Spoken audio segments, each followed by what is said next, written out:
This is Hidden Killers Live with Tony Bruschi, Stacey Cole, and Todd Michaels.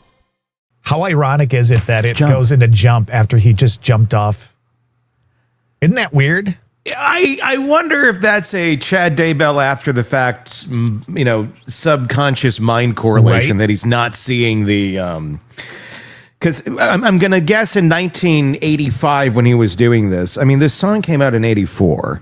Right. So I'm going to guess he had the cassette tape or something and was thinking of the song Jump before he jumped. So I'm guessing in his mind, he's playing that 60-second intro cut called 1984, which then goes into Jump on the album.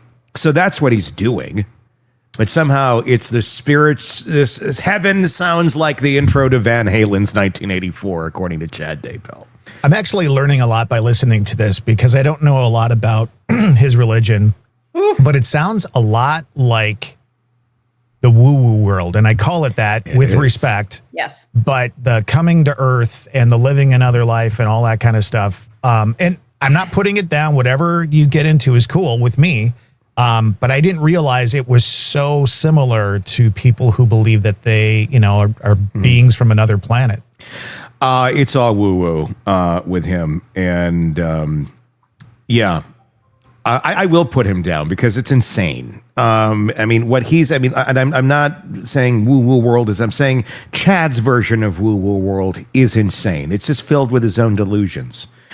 So he's 3/4 out of his body at Flaming Gorge. And his spirit comes out of his head and his spirit knees are stuck in his skull. And Van Halen's 1984 is playing as a little serenade as he almost dies. He could have listened to the Pointer Sisters Jump too, now that I think of it. God. That would have been a better one. Yeah. Jump for my love. Jump in. Weather next. God, the flashbacks are just huge right now. I'll tell you what this was. If we're playing the woo woo and playing with Chad's religion and shit, the fact that everything like this occurred, God failed. He didn't take out Chad when he had the chance. And that's what I was chuckling to my mind. It's like, I've had 4 near-death experiences. Like, God's tried to kill you 4 times, hasn't he? And this hasn't worked out. He's trying to prevent all the shit that came on later in life. And somehow you have managed to survive it all. It's got to be like one of those. It's like a fly. He's like a fly for God, where it's like he's flying around the food, and you're like, damn it, I want to kill you, and then I think I got it. God nope. Damn it, he keeps going. God. So does that mean he actually could be a prophet? Oh, don't go. Oh, Todd, you had to go there? I've been wondering the same thing every night. I just know that was something that he always kind of talked about and people talk about. And it's like, well, if you got 4 near-death experiences, but you don't die off, maybe there's a reason. Maybe at the end here, we all should be ready to go to Rexburg and wait for Chad and Lori to be king and queen. And yeah, I think you've raised a good point, Todd. I think, okay, well, we're wrong. All right. All hail Chad. All hail Todd. Yes, you will be at the right side of Chad. I was just going to say, I'll be seated at the right hand of whatever he is. Yep. You'll get to hand up, because when they do communion, they're out of the wafers. They hand out fruit snacks. It's gushers. You get a gusher. Yeah, meat sticks. Yeah, meat sticks.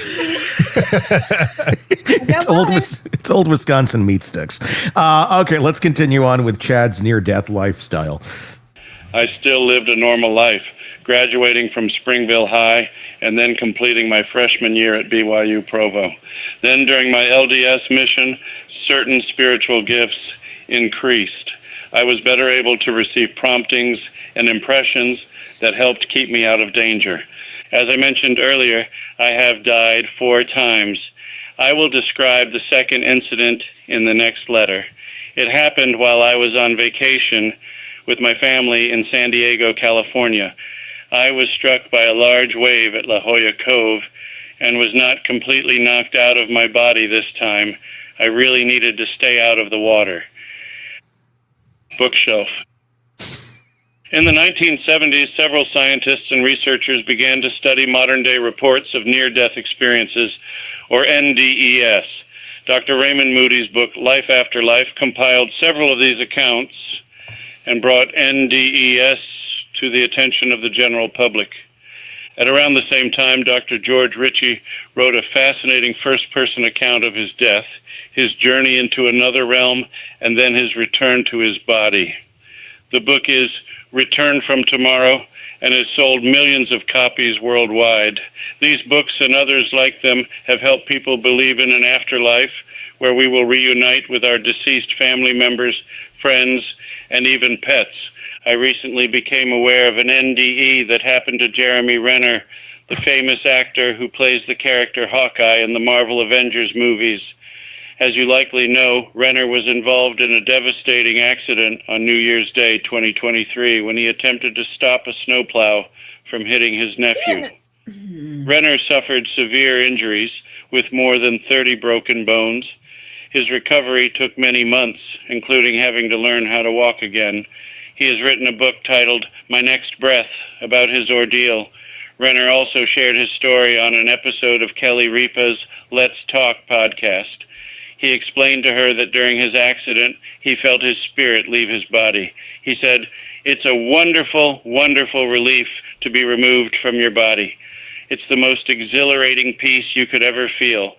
He added, "It's the highest adrenaline rush, but the peace that comes with it, it's magnificent. It's so magical." Renner didn't really want to return to his body, and he was actually a bit angry about it. He saw his damaged legs and thought, yeah, that's going to hurt later. Renner was only in the afterlife for a few minutes, but the experience was a great confirmation to him about what is really important in life. He says the experience taught him to repel the things he had given so much value to before, and that he now sees as having zero value. He said he now invests his energy into love and his relationships with others. These books I've mentioned, as well as movies such as Ghost and The Sixth Sense, have helped to make your near-death experiences and the reality of an afterlife an accepted part of American culture. Musical notes. All major religions believe in a divine being, a higher power, or a heavenly Father. The LDS Church takes that concept to the next level by teaching that we are all part of an eternal family and we are the literal spirit children of heavenly parents. I hope that idea is comforting to you. We have a set of loving parents watching over us, cheering us on, and assisting us during our earthly journey. There are times when we feel alone, of course, but be assured our heavenly family members are always nearby. The LDS doctrine of a heavenly mother was first taught by the prophet Joseph Smith. A woman named Zena D. Young, who would later serve as the LDS Church's General Relief Society president, was deeply saddened by the death of her mother. Zena spoke to Joseph about her intense grief and asked him, "Will I know my mother as my mother when I get over to the other side?" Joseph responded, "Certainly you will. More than that, you will meet and become acquainted with your eternal mother, the wife of your Father in heaven." Among the people that Joseph taught this doctrine to was Eliza R. Snow. She was well known for her poetry. She had published many poems prior to her baptism into the church in 1835, and she wrote more throughout her life. Eliza wrote a poem about this topic of heavenly parents in 1845 titled, "My Father in Heaven." The poem was soon transformed into the hymn, "O My Father," and was included in the 1851 LDS hymn book. In 1855, the Deseret News reported it was Brigham Young's favorite hymn. The hymn has been sung by LDS congregations ever since, but the powerful lyrics are often taken for granted. They cover the entire LDS plan of salvation, such as our premortal spirit life, the veil of forgetfulness, when we come to earth, the purpose of life, and the return after death to our loving heavenly parents. Here are the hymns, 4 verses. O my Father, thou that dwellest in the high and glorious place, when shall I regain thy presence and again behold thy face? In thy holy habitation did my spirit once reside, in my first primeval childhood. Was I nurtured near thy side? For a wise and glorious purpose thou hast placed me here on earth, and withheld the recollection of my former friends in birth. Yet ofttimes a secret something whispered, you're a stranger here, and I felt that I had wandered from a more exalted sphere. I had learned to call thee Father through thy Spirit from on high, but until the key of knowledge was restored, I knew not why. In the heavens are parents single? No, the thought makes reason stare. Truth is reason, truth eternal, tells me I've a mother there. When I leave this frail existence, when I lay this mortal by Father, Mother, may I meet you in your royal courts on high. Then at length, when I've completed all you sent me forth to do, with your mutual approbation, let me come and dwell with you. It is truly a tender poem, expressing the longing we feel to be embraced again by our heavenly parents. I hope we can follow their example. We are here on earth to build each other up, help each other along, and be a positive influence regardless of our current earthly situation. Money, fame, and power don't matter. Charity, love, and kindness are the keys to joy and happiness in this life and in the world to come. Okay, that was totally Faith by George Michael, was it not? Well, the very end. It was beautiful. Yeah. Well, we went from real organ music, and I'm like, ooh, Faith. Yeah. I'm like, see, I'm so good at name that tune. Yeah. Freedom, I don't want you better. I don't want nobody, baby. Yeah, there you go. That freaking me out. Stacy earlier talking about, the reading circle in school and having to count ahead and being stressed out about that. And now hearing church music. I am stressed out more today than I've been. We're triggering you. Yes, I'm being it's totally triggering me this morning, you guys. I think Chad has near-death experiences the same way people are allergic to, random things that they're not really allergic to. Like, is he truly dying? What is this one? She had a little Rick Astley going on there. Oh, that's coming. I can't wait for that. Good. I'm like, please don't leave me hanging. I need my Rick. That's in the next letter. But I mean, I wonder, like, if people are like, oh, I'm allergic to that. Are you going to break out? Are you going to not be able to breathe? Because that's an allergy that exists. Yes. Or do you just not like peanuts?